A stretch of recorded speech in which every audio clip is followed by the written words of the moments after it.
Hi, let's go on to the next sum, which is very investigative about the behavior of P and Q. And let's see P, given that P varies with the square of Q, and describe how P behaves when Q is halved, when Q is doubled. And describe how Q behaves when P is halved and P is doubled. So this is a very interesting sum for a particular value of P or a particular value of Q. And we've got this relationship. When Q is halved, does P become a quarter? Does P become triple? Does P become, we want to find out. So we said A, P varies with Q squared. So we said P is equal to KQ squared. Let's take for a particular value when P becomes, when Q is halved. What is K first? Let's look at it. When Q is halved. Alright, we're going to see the relationship. When Q is equal to, let's say, Q1. Alright, and then we see what is P, and P equals to P1. We just see that. Alright, we want to see a comparison because we need to know who this K. So now this is a particular value. So we got a P1 and this is K and this is a Q1 squared. So your K will be a constant value of P1 over Q1 squared.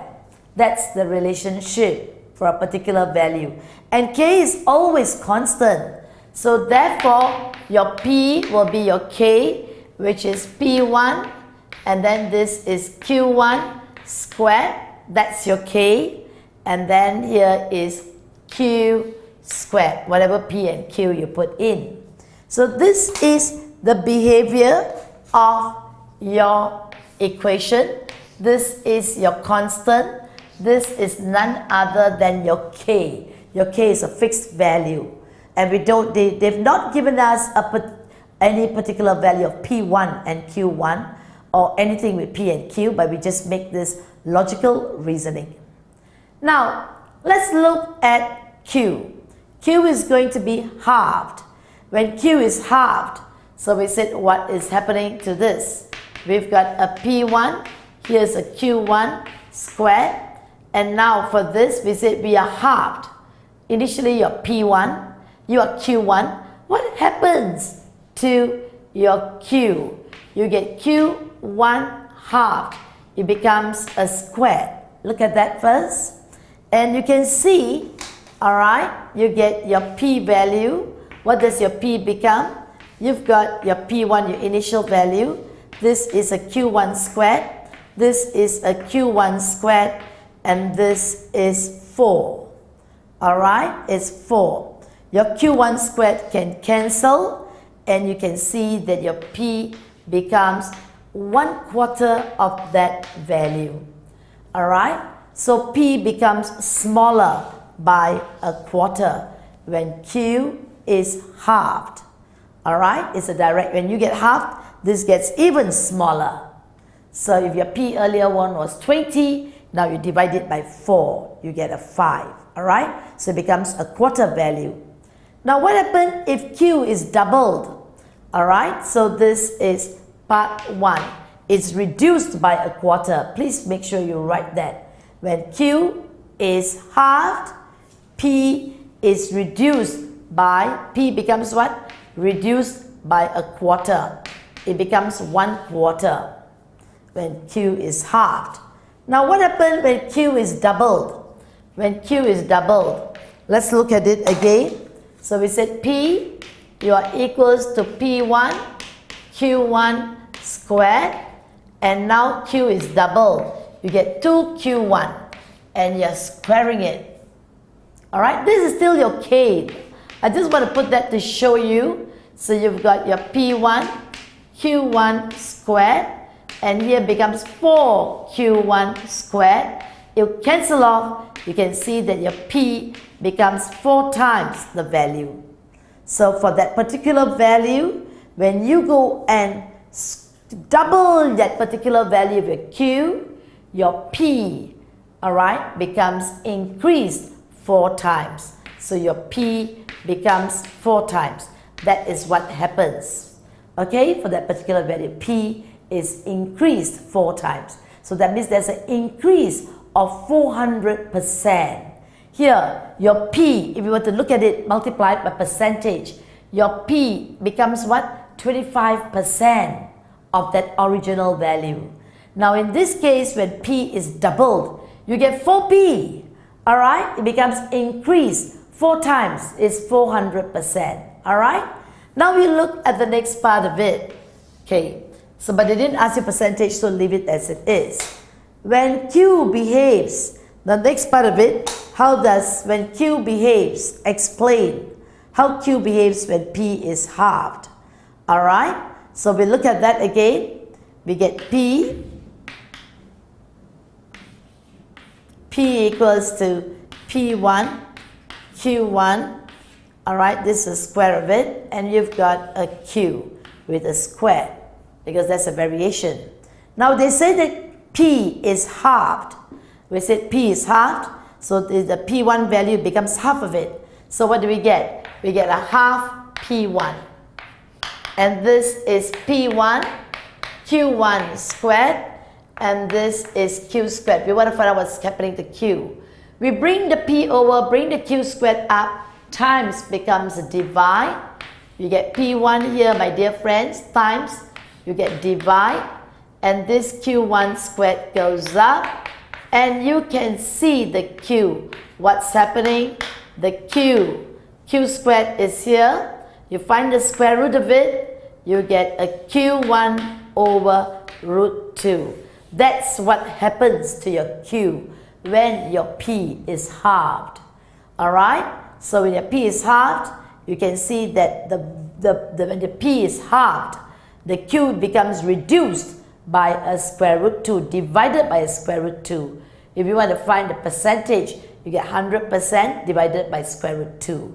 So that's the relationship. So you can see that describe how Q behaves when P is halved.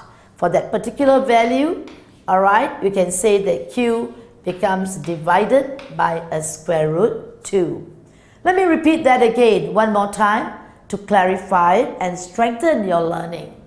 We know this very powerful thing. We just take a particular value of P and a particular value of Q, and then we find the K in terms of that because we were not given the details of P and Q. We take that and we said, alright, that for that particular value of Q, that particular value of P is halved. They want it to be halved. Look at the P is halved. Now what happens to Q? Alright, so we want to find out. Times, come here, divide. Divide, come here, becomes times. So you get Q1 squared over 2 is Q squared.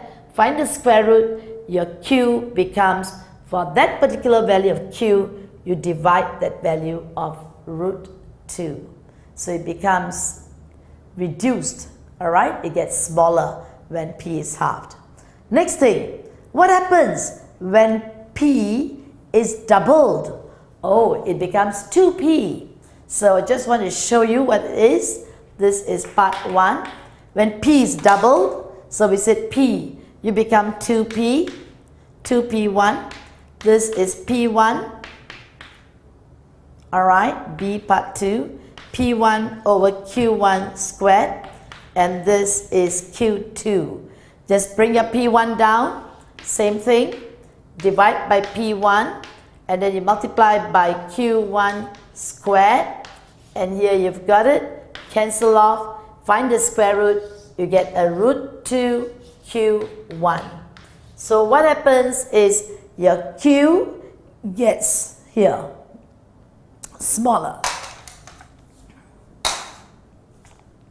When your P is doubled, your Q becomes root 2, becomes even better, bigger. Alright? It becomes a root 2Q. Got it?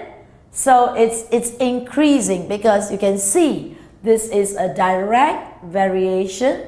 P is variable with Q squared. So when you half it here, when Q is halved, P becomes divided by 4. When you double up, when Q is doubled, you mean the square effect, you get a 4P. It's increased 4 times. So it's increased by 400%. When Q behaves, how does Q behave? When P is halved, you can see when P is halved, Q becomes also reduced by a square root. You divide it by a square root 2. Similarly here, when P is doubled, Q is also increased by a square root 2. Alright, so that's what you get. And it's not really difficult. We come to fifth sum. So in fact, you can see in variation, we're doing a few varieties of it. One, you're given the formula. You're asked to find what's the value when x is this, what is y. We're giving you the variation, y varies with the square root of 2x plus 3 or whatever. Then you just find the k and then you find what happens. The next 2, 3 sums that you're doing, we gave you the tables and we said, hey, what is the rule? What is the rule? Alright, so we're doing sums like that. Beautiful. Number 2 and number 3. The fourth sum, we've also given you the rule, but now we said A, when P is halved, when P is doubled, what happens to Q? When Q is halved, Q is doubled, what happens to P? So it's a very interesting pattern that we stretch the spectrum of maths in variation to give you a broader picture. And then we come to fifth sum, and that's it. Alright? Okay, hang on.